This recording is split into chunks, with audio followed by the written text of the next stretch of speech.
Educación para la vida y el trabajo. Contemplaciones de procesos educativos y formativos desde la Albarrada, Chiapas. Una serie radiofónica producida entre DBB International y la Secretaría de Igualdad de Género a través del Centro de Formación La Albarrada. Capítulo 2. La tormenta. Era un martes y el día comenzaba a nublarse. Parecía que la tormenta se acercaba. El tiempo pasaba y los truenos se escuchaban cada vez más cerca de casa. El miedo en mí crecía porque sabía que pronto nos quedaríamos sin luz, viéndonos únicamente el movimiento de los ojos, todo en blanco y negro. Mi mamá por lo regular siempre preparaba un rico café con canela, quizás para quitarnos el miedo, al menos eso creía. Pero eso no era el remedio para curar el terror que yo sentía en medio de la oscuridad y de la lluvia. Mi mente se bloqueaba, únicamente pensaba en dormirme pronto para soñar, y soñar bonito.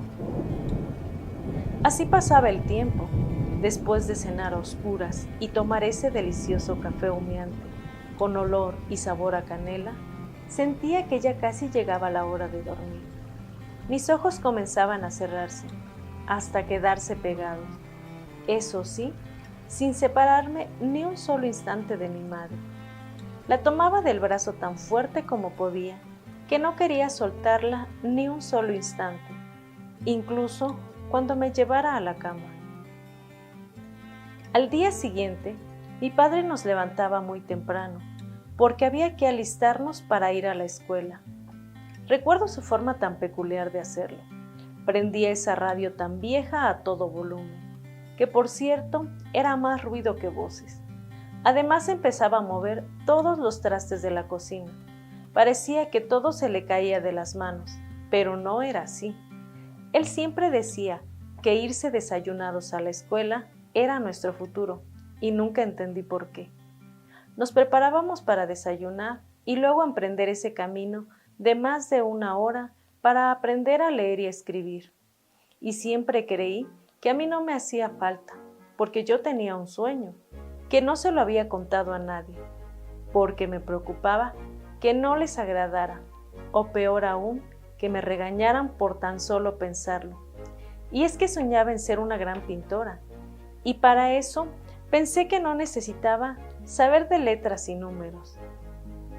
Un día de tantos, dormida después de la lluvia y los relámpagos que me aterrorizaban, soñé que disfrutaba de la tormenta y que estaba sentada al pie de la ventana del cuarto donde dormía. Era una ventana muy grande y que daba a un campo hermoso, lleno de árboles, con un camino empedrado que nos conducía hacia la escuela y a la casa de la abuela también. Pero no estaba sola. En la mesa de las tareas estaba una caja de colores y un cuaderno con hojas para dibujar. Soñaba que pintaba con tanta práctica que los colores únicamente rozaban el papel y leía en mi mente para saber lo que quería plasmar en esas hojas de papel. Utilizaba dos colores. Pintaba con tanta facilidad de derecha a izquierda, arriba y abajo, pero siempre había un pequeño problema. Cada vez que quería ver terminada mi obra de arte, mi padre tenía que empezar con el sonido de su radio viejo y tenía que despertarme de ese sueño tan hermoso que tenía. Es así como inició ese deseo tan grande de poder pintar. Mi realidad es que no contaba con esos magníficos colores que aparecían en mis sueños, pero eso no era un obstáculo. Buscaba cualquier cosa para hacerlo. Recolectaba pétalos de flores, los tizones que sobraban del fuego, en fin, todo lo que pudiera darle color a esas hojas viejas y recicladas que usaba para poder pintar. Me gustaba pintar flores, paisajes, animales, aunque estos no me salían tan bien. Pasaron 15 años para que pudiera contarles a mis padres mi secreto, eso que siempre guardé bajo el colchón de la cama. Recuerdo que era un jueves, y tan claro lo tengo porque era el día en el que papá invitaba a los abuelos para compartir la cena. Estando sentados a la mesa, a punto de compartir los alimentos, yo al lado de la abuela, sintiendo que la respiración y el corazón se me aceleraban, esperando ese momento para poder decirlo. Mamá fue la última en sentarse a la mesa. Un silencio invadía el espacio y pensé que esa era la oportunidad. Con una voz entrecortada, alcancé a decirles: tengo algo que contarles.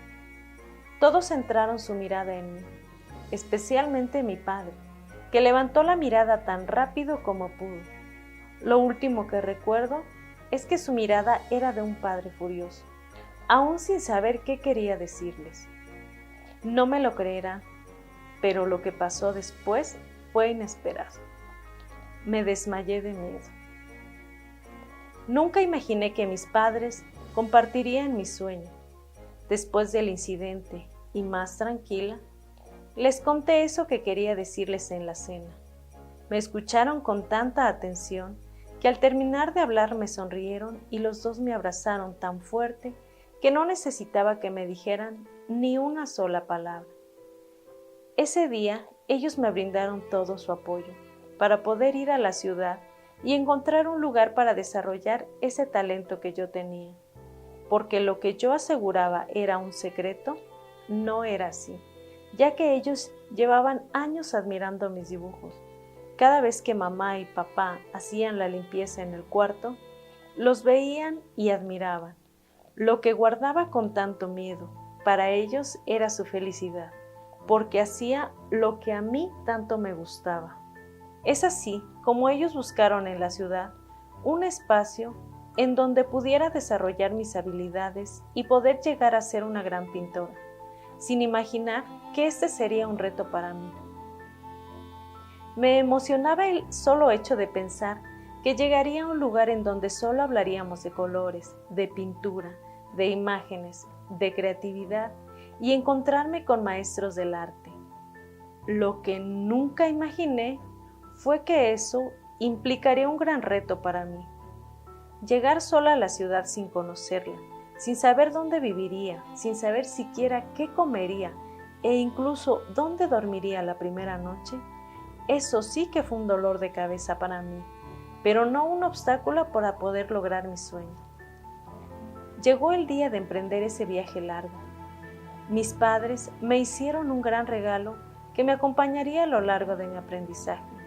Un magnífico cuaderno de dibujo, con el que soñaba de niña, y una paleta de colores. Habían de todos los colores, oscuros como la tormenta de noche, verdes como ese camino lleno de árboles que me llevaban a la escuela, rosas, rojos, amarillos y más, como los pétalos de las flores que cortaba para poder colorear. Y no podría describir qué me recordaba cada color, porque eran muchísimos. Hoy recuerdo todo esto como parte de mi vida. Agradezco, valoro y admiro a mis padres, y a lo largo de mi vida me doy cuenta que los retos no terminan y que nunca terminaré de aprender, porque lo que un día soñé se cumplió. Lo que tanto me aterrorizaba fue mi fuente de inspiración para llegar a ser quien ahora soy. Esta historia es inspirada en la vida de María de la Luz, quien nunca se imaginó llegar a hacer cosas grandes. A pesar del miedo y la incertidumbre que pasaba en su vida, personal y familiar, nunca dejó de hacer lo que le apasiona, la pintura. Mi nombre es Elsie, soy parte del equipo de la Albarrada de la CIGEN. Este es un producto realizado en los talleres de fortalecimiento institucional al equipo de trabajo de la Albarrada, llevado a cabo en la cabina de grabación de Radio EPJA en las oficinas de DBB Internacional, en Chiapas, México, de julio a diciembre del 2023. Gracias por escucharnos. Te invitamos a seguir sintonizando nuestras cápsulas con las experiencias formativas desde la Albarrada.